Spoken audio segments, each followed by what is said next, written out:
Rosalie. Baba's extensive sufferings were often on Mara's mind in the years after he dropped his body. Reminiscing once, she explained, Baba is the avatar. He suffered for us. How many years of silence. He loved singing and had a beautiful voice for singing, but he gave up singing. He sacrificed his love for talking and singing because he loved us so much. He went through so much suffering, 2 motor car accidents and other suffering. Baba loved to walk. He has climbed all the hills around here, where we would be struggling on a hill slope on all 4s, trying not to slip downwards. Baba would ascend so nimbly, so gracefully. It was so beautiful to watch him. How much he must have missed walking the last many years. Not to talk, not to walk was very difficult. And on top of it, he had so much universal work. Much Baba has gone through. We cannot even count it on our fingers. It cannot be told. But Baba has suffered for his lovers. Only Baba could do it. To keep silence and to do all the work he did was really wonderful. To go to the West on silence and to have people attracted to him. The Westerners were young then also. Baba was always talking or singing. We have no idea how difficult it was for him to keep silence. We couldn't have kept silence for so many years. So Baba has done it for us. Baba suffered greatly, every minute. Baba would like to say something, but he had to hold it in. He led such a sedentary life after the second accident. All day sitting in his chair, he couldn't get up and move around. His joints became stiff. That is why always when I speak to Baba's photo, I tell him, only you know how much he suffered. We cannot know, though we lived with you. Baba said, as Jesus, I was crucified once, but as Meher Baba, I am crucified daily. Of that suffering in silence, we can have no idea. We could see some things. Baba had his feelings hurt many times by being let down by his followers. When you get a cut or wound, it's one thing, but to have your feelings hurt is worse. And Baba always smiled. He never liked us to be depressed or worried or to wear long faces. He wanted us to smile, to be happy and cheerful. Now we know the smile was on his face, while inwardly he was suffering. That is why now you all feel love for him, because he loved you and his love draws you to him. Baba has gone through what he went through for each one of you and for all his lovers, for all humanity, as well as for all creation, because Baba has love for each one. What he has undergone for creation, we can't see or fathom. As mentioned, during the first few years after Baba dropped his body, whenever anyone spoke with Mara of Baba, she began to cry. Remembering certain incidents, such as Baba's 2 accidents and the suffering he endured, was sure to trigger Mara's tears. That was, we couldn't talk about the accidents on the porch. It was not allowed. Not by Mara's order, but people, it was too much for Mara. Therefore, visitors were encouraged to talk to Mara about other subjects. If this were unsuccessful, Nehru called Mani from inside, and Mani tried to divert Mara's mind to a different track. Don't you want to hear a song? She would suggest, and someone would sing. Mani was adept at saying things that helped Mara deal with her grief. Pilamai once asked Mani, but how do you come up with such things? How do you do it? Mani had to stop and think.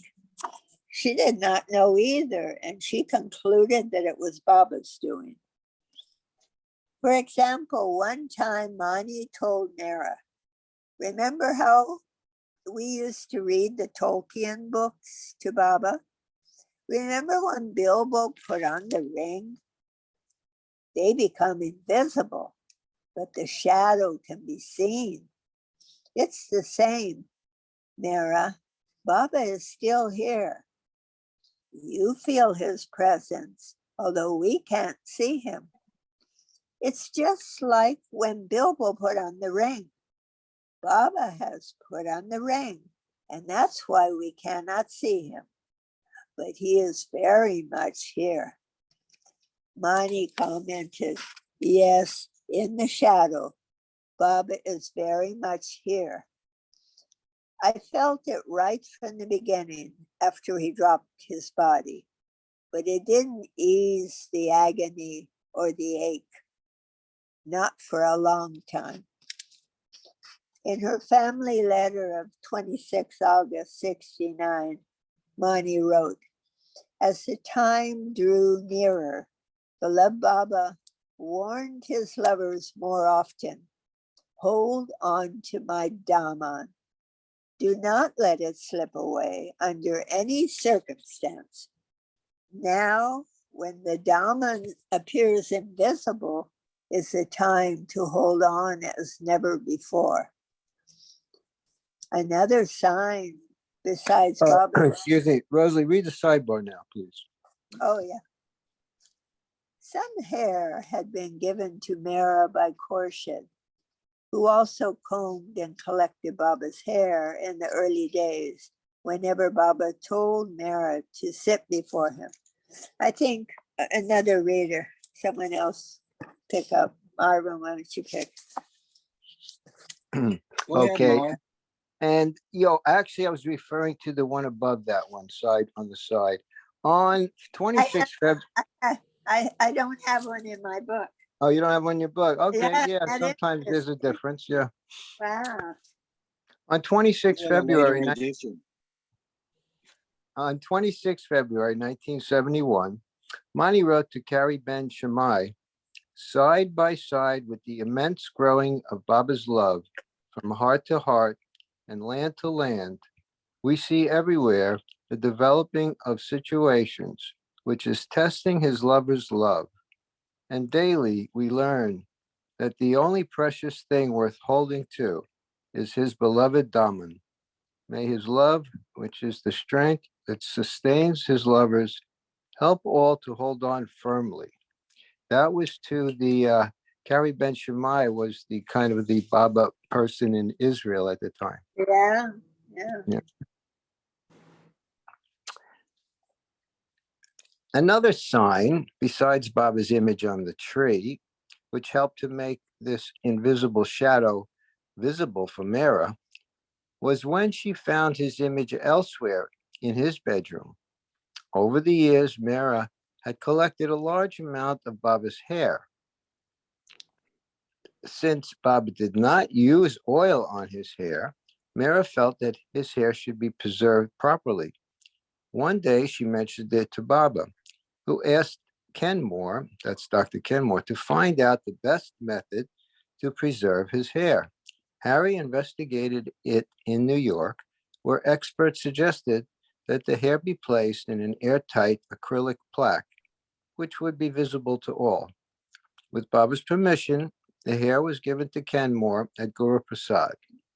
At the end of July 1969, when Harry returned for a stay at Meherzad, he brought the acrylic plaque and proudly presented it to Mera, who placed it in Baba's bedroom. Each morning, as she had always done, Mera dusted Baba's photographs, brushed his chair, and made his bed. One day in 1971, 2 years after the plaque had arrived, while doing his room, Mera kept staring at it. Quote, I said, Baba must give me darshan in his hair, end quote. She remembered. She stood in front of the plaque, trying to find his face. All of a sudden, her eye caught sight of it. It was a very clear image, and Mera was deeply gratified. Oh, darling Baba, she exclaimed, how beautiful. I loved seeing his face in the hair. I looked at it with so much love in my heart for Baba. Mera was in the next room. I called and showed it to her, and then to the others. As time passed, although Mera began speaking directly with visitors, she still felt shy. The women reminded her that Baba had made her say Jai Baba to the men mandali on January 31st, 1968, signifying that he wanted her to come out. Don't be nervous, Baba had told her. I am by your side. Mani explained. That assurance that Baba was by her side, that he is still beside her, helped Mera. Even now, Mera likes talking to one or two when so many are present. She isn't used to a big group. I was very shy, Mera herself admitted, but I've come out now. Baba helped me. Baba told me on the very last day, his very last message to me was, be brave. Don't think about it. Paren, Baba's suffering. And worry. Be brave. I can see that I must keep his word to be brave. Otherwise, my nature was very shy, retiring. I was by myself all the time. I was usually alone or with just a few people. I wasn't used to crowds. We have spent years with Baba in seclusion. The last 2 years, while Baba was in the body at Meherzad, were very quiet, no darshans or programs. We too were not seeing people. I am not used to talking to many visitors. Baba has brought me out, perhaps for the sake of his lovers. Baba loves you all so much that he wants me to talk to you. But Baba gives me the strength to do it. Baba says, talk to my lovers. I ask Baba, why am I living without you? And I get the answer. I have to be here to talk with all of you. Meru observed, this period after Baba dropped his body was another new life that Mera had to face, a life that for her was the most difficult of all. But her desire, even then, to obey Baba and to please him was what helped her to hold on to life and sanity and to survive, nay, to fulfill with glowing colors this last role that Baba asked of her. In this new phase, our daily lives were greatly changed.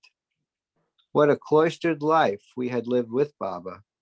How great was the challenge we had to face, not to be living in the physical proximity of our beloved, but to be talking of those days.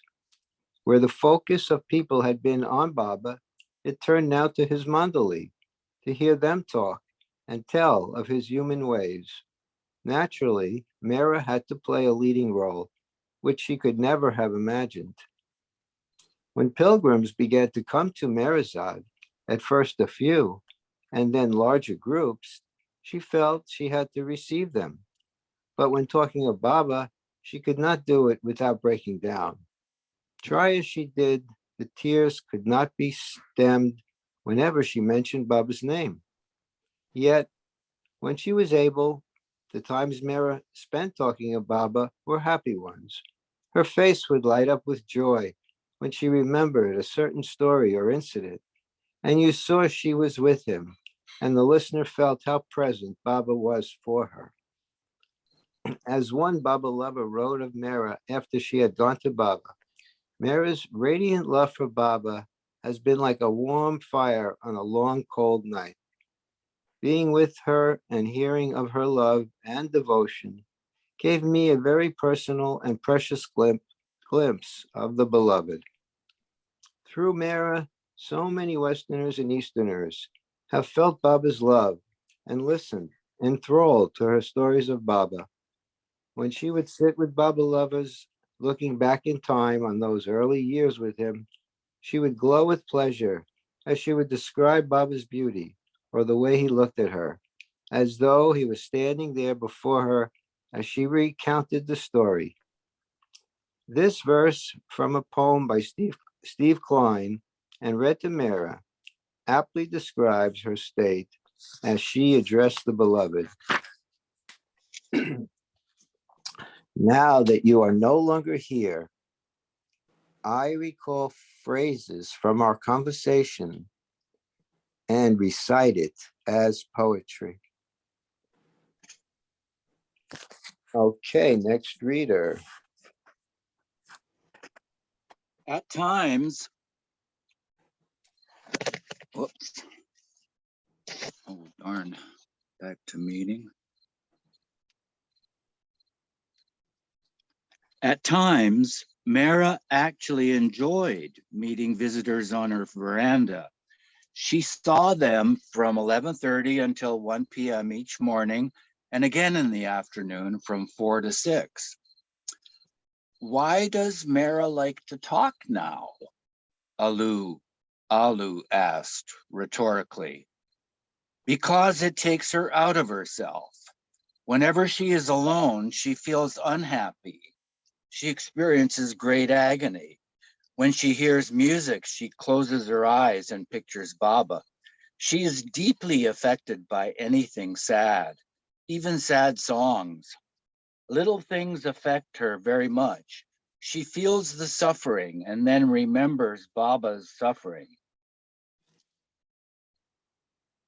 When Mara talked of the Titanic tragedy, this is a sidebar, by the way, Titanic tragedy, for example, she spoke so empathetically of the suffering of those on board who lost their lives. Any calamitous event in the world affected her in a similar heartfelt way. Many humorous skits and plays were performed for Mara, though it always seemed that her mind was never far from her beloved. For instance, she would watch the performance, but at the same time, she was always conscious of Baba, glancing at his picture, kissing it from afar. After such programs in Mandalay Hall, while reciting the Arti, Mara bowed to Baba's chair, placed her hands on her eyes, and kissed her fingertips towards the God-man's chair, as if he were seated present before his lovers. While listening to someone sing, Mara revealed that with her eyes closed, she pictured all of Baba's many expressions. Mara was not the only one for whom the visits of Baba lovers brought some relief. Speaking of the many visitors who began arriving, Arnavaz commented, talking to all the Baba lovers coming here made a lot of difference to us because it was all the time a meditation on Baba. We felt Baba telling us to give to these young ones what Baba gave us for so many years. It was very difficult for us because we were not in the habit of talking, telling stories. We were not used to talking of Baba to others. We were very shy in the beginning in the sense that it was something quite new, a new role for us. Baba very gently pushed us more and more into it. Said Mani, when Baba was physically with us, He used to be before us, pulling us along. He would pull us, and we could see him pulling. Now he is behind us, and we can't see him, but he's pushing us. And then there's photographs of Mara and Mani together. Mara, At the last star show. and No, Mara. it's actually the next year, January 30th, 70. That right, yeah. And Mara gazing at a painting of Baba with her hands over her heart. Turning the page, there's a quartet of Mara in different moods. You know, kind of happy looking in the upper left, and looking very much like Baba actually in the upper right, like Baba gesturing, you know, or her facial expression too is like one of Baba's. You know, it's interesting. A friend of mine took those pictures, and oft times Mara would hold her hand out. It didn't want her picture taken. So this was saying a lot to this friend. He was a man. Eleanor was his wife. Eleanor. Yeah, but they're such beautiful pictures. You know, she must have felt. They really are. Yeah, and they're in color too. That's nice. Yeah. In color. And he took one of Mohammed, the must that Phyllis Frederick put it in one of her awakeners, that's looking right into Mohammed's eyes, and you just go, Wow. oh, wow. So the next chapter is chapter 162, and it's titled Reflectors. For the second Amartithi celebration held at Mehrabad on 31 January 1971, Mara read out this invocation. Rosalie, would you like to read out the invocation? Our most beloved avatar, Meher Baba, we, your lovers, who are gathered here today at this most sacred place, and all your lovers who are here in heart, bow down to you in love and homage. You are the eternal beloved and lover, the only one worthy of worship, the only one who loves us more than we can love ourselves. In order that we may seek to know you as you really are, you wore the garment of illusion and lived among us and suffered our ignorance. Now you have removed the garment and our eyes cannot see you, but the light of your love shines brighter than ever in our hearts to reveal your glory. We miss your beautiful form, the gentle touch of your slender hands, the sparkle of humor in your radiant eyes, your countless loving ways that bind us to you forever. But your presence is with us every moment, for we feel the strength of your arms around us, sustaining us to live as you want us to live. We are yours, beloved. Let your pleasure be our treasure. Let your will be our way. Make us worthy of your great love for us. Grant us your grace that we may love you as you ought to be loved. Go ahead, Eugene. Boy, that was lovely. During the 1970s and 80s, Mara continued to meet visitors on her veranda answering their questions and talking about the only thing that really interested her, Mayor Baba's life, his love, and how we can love and obey him more perfectly. In their ignorance, many young Westerners who came to Merazad were curious about any physical relationship between Mera and Baba. Mera commented in no uncertain terms, "Know this, Baba never had an affair with me. Please don't have this wrong idea." Wow. His love was very, very beautiful. You have no idea. No, his love was perfect, though we were not perfect to love him as he ought to be loved. But all my love was only for Baba. And then she's crying.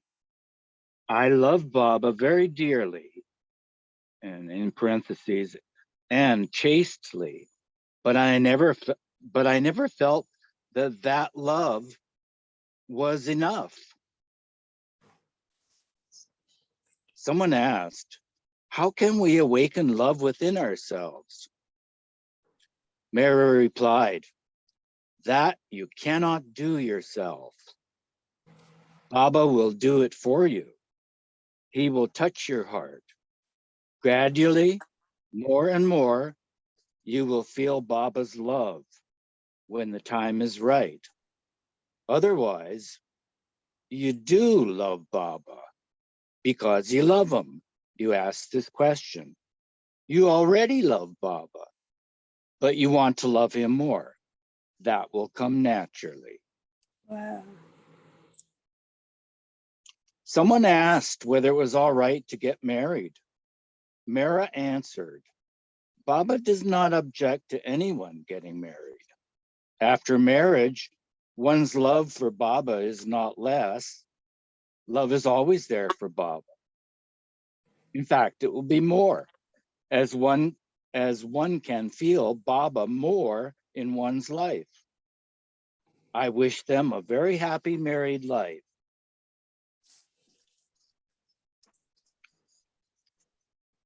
It is very easy to sin in this age of Kali Yuga. But Baba has said that those who love God and who do not sin now are doubly blessed because it is so difficult now.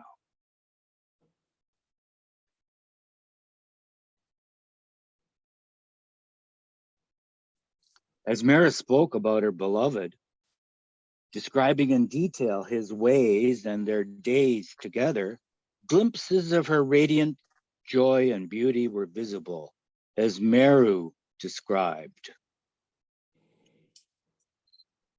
Heather Nadell, one of the Western residents at Mehrabad, also commented on this. Quote, while I knew that living without Baba's physical presence was hard for Mera, unbelievably so at first, in the years we knew her, we often saw her lighthearted and happy. I asked Meru about it, and she said, Baba would never let Mera remain unhappy. And then I felt good again, knowing that Baba did lighten her grief and give her a feeling of his being with her in the later years. For the most part, Mera kept her pain of separation hidden, yet occasionally it slipped out. One young woman was entertaining her one day with a monkey puppet, who, she said, had come to see Baba. Mera's sad response was, where is Baba? In 1968, Baba had put his forefingers together and told Mera, you and I will always be together. Mera still wondered what he had meant by this. How could they be together now? said Mara. I should have asked Baba. What do you mean? Now I feel I should have asked him to say more or explain what he meant to me. Or explain what he meant to me.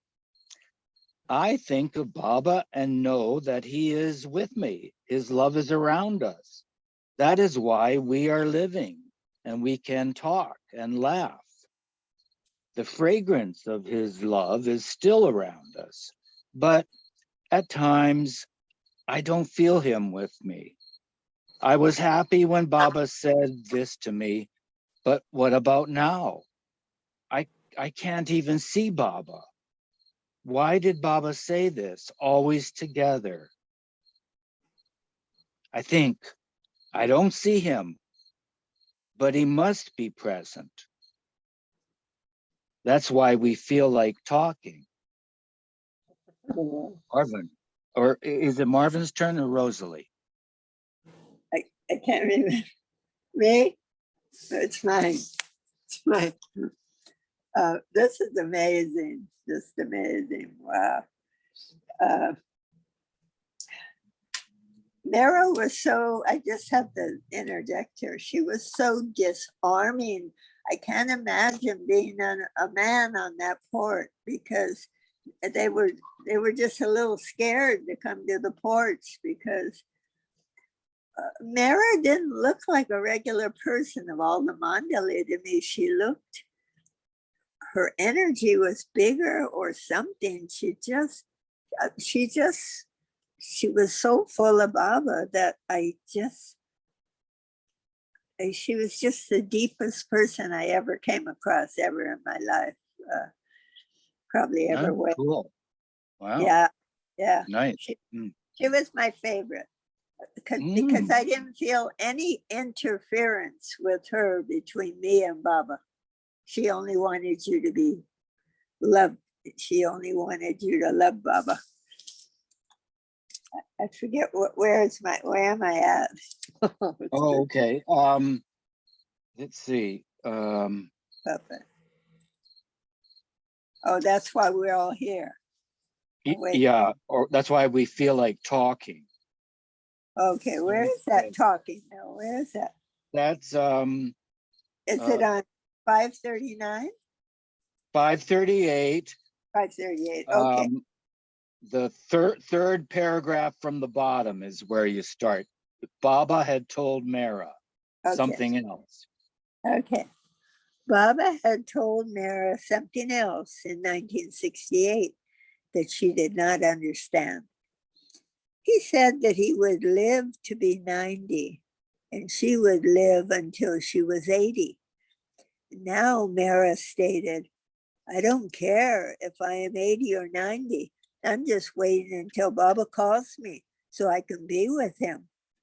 I was at the right age to be with him physically, and that is what keeps me happy, makes me happy. I don't care about how old I am. I've seen and heard Baba sing and talk. So that treasure I have in my mind and heart, Baba's beauty, how lovely he was in his younger days, his love. He is in my eyes. Nobody is more beautiful than Baba. Nobody. So that is the real thing to treasure. I don't care about being old. So many births we have to take till we are united with God, till that love comes, till that real desire and yearning, just one pointed thoughts about God, like the must. All the time, God, love for God. To love Baba is enough. You don't have to understand Baba. Though we were ignorant, Baba did not mind. He did not want very intellectual people around him. As Baba says, just keep loving me. I'll see to everything. Just leave it to Baba. You have to be patient. Loving God is the real thing. We do love him now because God has taken human form. So you are very fortunate to love him. Love is the greatest power on earth. That is why you are all here. Only Baba can touch your heart with more love. Mani elaborated on this theme. Baba doesn't need perfection. He has that. He is that. What he needs from his disciples, lovers, is all of you. When you give yourself to him, he uses everything. When we came to him, we were empty. We did not have the desire of what we would gain from him or what we would be able to do for him. No, it was just that we wanted to be with him. Mira added, make God your companion so that when you drop your body, he should be near you and take you in his arms. It is so beautiful to be in Baba's arms. We strive for that, each one of us. We love Baba. Each heart is loving Baba, making Baba happy. So Baba is amongst us feeling happy. Sometimes I tell Mani, I wish I were many years older than Baba. I would have dropped the body before him. Mani says, no, this is how Baba wants it to be. For what would I want to be? For what would I want to be young now? I want to go to Baba. I don't care how old or young I am. I love that. I love it. To love Baba and to love him more and be with him forever, that is what is important. At least we are not afraid to die because we know Baba is there and we will be with him. Mira once spoke about herself reincarnating. There are some who say that I won't come back in another body. For myself, why should I want to? But to come back when Baba comes, yes, it is nice to serve him, to sweep his floor, wash his clothes, cook for him. Anyone would want to do that.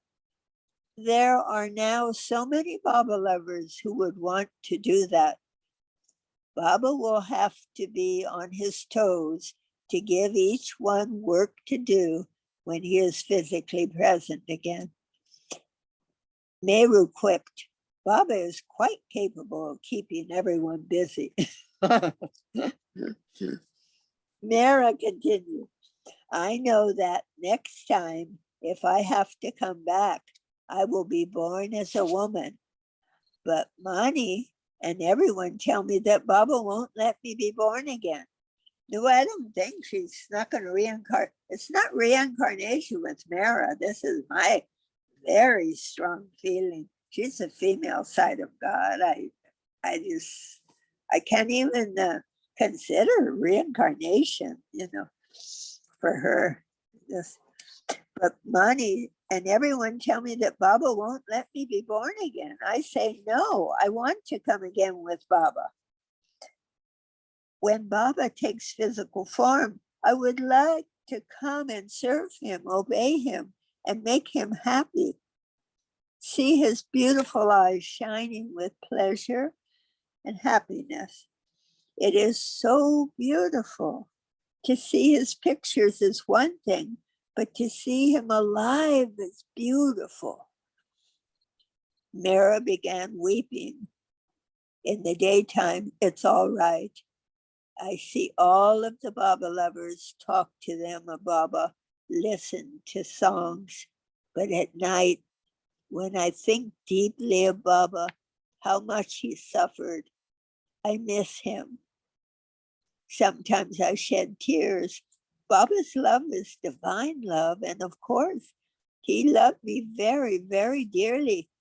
more than anyone else. He took great care, paid more attention to me in everything. In 1970 and 71, there were many things, signs and hints I felt of how Baba would like us to live, to carry on, to be cheerful. But the cheerfulness gets lost when I am alone, thinking of Baba late at night. All these memories come back to me at night when I think of Baba. I live in that memory of Baba. What we have to go through, we must pass through this time also. Baba doesn't take it, sanskars, away, but he is there to give you a helping hand to go through it. He makes the burden light. Baba himself set an example for us. His nature was so beautiful, always cheerful. It is very difficult to smile when you don't feel like smiling. Many times over the years, Baba declared that the whole world would come to him. And Mara believed his manifestation was imminent. After Baba dropped his body, said Alu. Alu was a Baba lover that was a doctor and lived close by. Mara firmly believed that Baba would come out, that he would manifest, resurrect, whatever, and thousands would flock to him and fall at his feet. She was adamant for some time that Baba would. Mani was afraid that Mara was correct. We were totally unaware that this last darshan was going to happen at Guru Prasad. All we do realize now is that when we sat at Guru Prasad in 1969, it was just the starting point from which all this, more visitors, is coming out. It's going to go on and on and on. Sometimes Mara, after RTM prayers, talks to Baba and says, "May your love spread throughout the world. May your name and love bring every heart."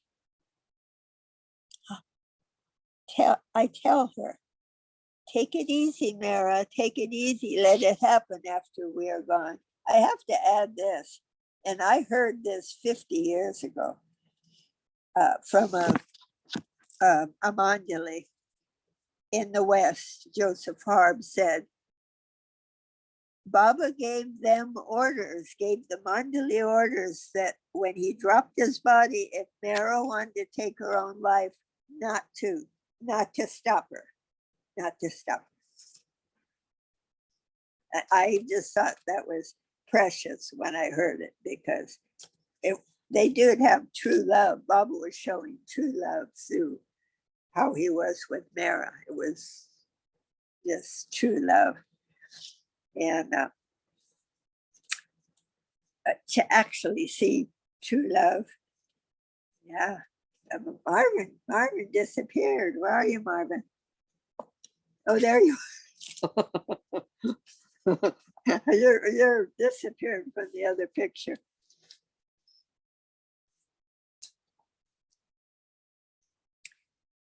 Wow.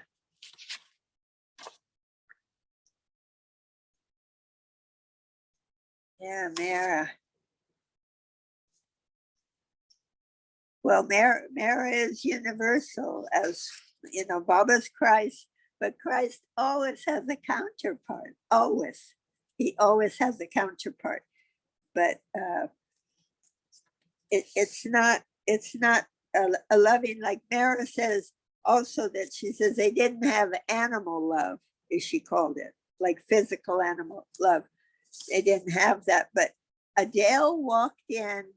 This was after the accident in Oklahoma, and he was up in New York, and Mara was there. You know.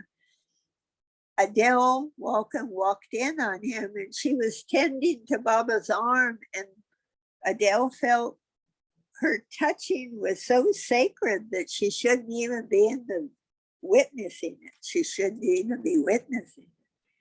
And I know that was true. Yeah. Anyway, who wants to read now? It's Well, I think it's time to call it an hour here. well, thank you, because thank you for letting me interject, because Mara just she just had such